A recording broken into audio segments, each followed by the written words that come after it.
बेर चढ़ाने का बड़ा महत्व है। यहाँ चढ़ाते हैं कि नहीं चढ़ाते?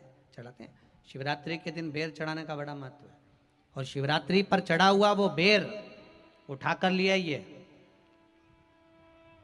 और उस बेर को उठाकर रख लीजिए।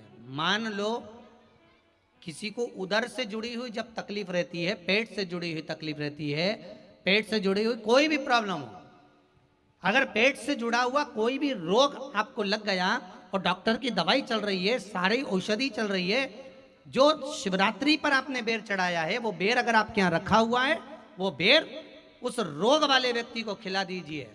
आधे घंटे के अंदर पेट का दर्द, पेट की तकलीफ, पेट का कैसा भी रोग होगा एकदम आराम लग जाएगा। उस बेर में इतना दम, इतना प्रबलता आ जाती है। शंकर को जो शिवरात्रि के दिन बेर चढ़ाया जाता है।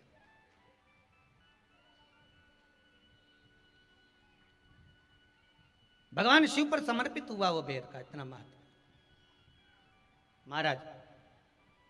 और जो देवता को उठाने के लिए बोर समर्पित करा जाता है, बेर भाजी आंवला उठो देव सांवरा, उसमें शंकर जी का भाव है, क्योंकि शिव जी का दर्शन भगवान नारायण उठते से ही करना चाहते हैं। सबसे पहले नेत्र खोले और मेरा शिव का दर्शन हुआ। बेर का भाव ही शिव का दर्शन का भाव।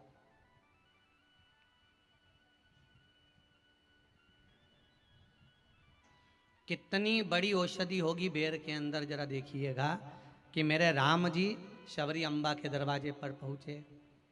आप लोग भजन में लेते रहते हो, शबरी संवारे रास्ता आएंगे राम जी, मेरा भी धन्य जीवन बनाएंगे राम जी।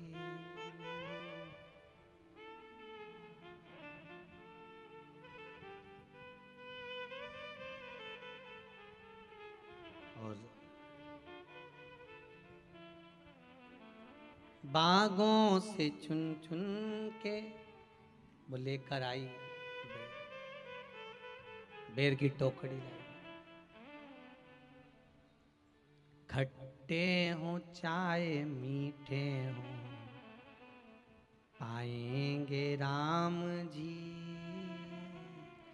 मेरा भी धन्य जीवन बनाएंगे राम जी।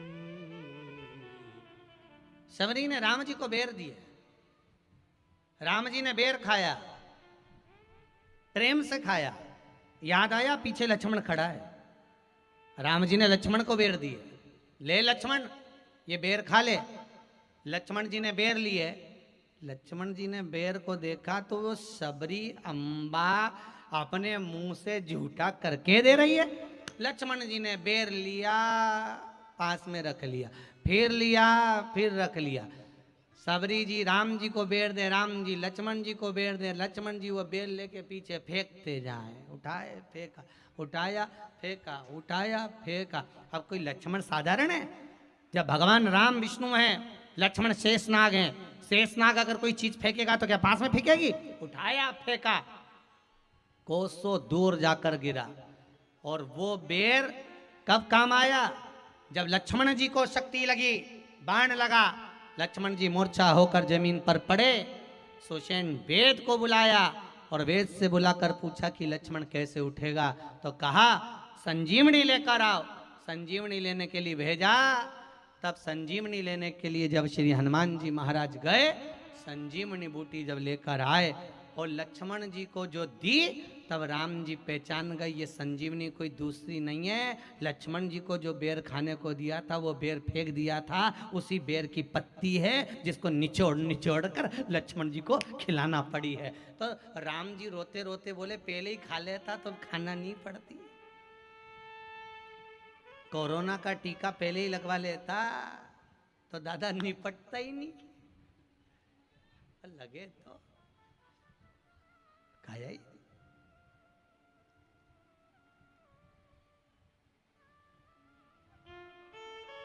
यहां तो सीधी सीधी बात है ना।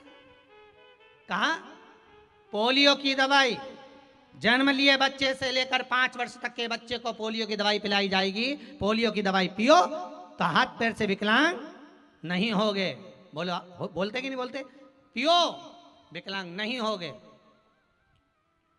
जो नहीं पिएगा वो हाथ पैर से विकलांग हो जाएगा। उसी तरह शिव महापुराण की कथा जिसका जन्म नहीं हुआ, जो माता के गर्भ में है, उससे लेकर जो मर रहा है उस तक के व्यक्ति को सुनाई जाएगी। पोलियो की दवाई नहीं पियोगे, हाथ पैर से विकलांग हो जाओगे। शिव महापुराण नहीं सुनोगे तो काम, लोभ, विषय, आसक्ति से विकलांग हो जाओगे। इसलिए सुनो, ये सुनने का विषय है, इसको श्रवण करना, हमारे जीवन में उतारना।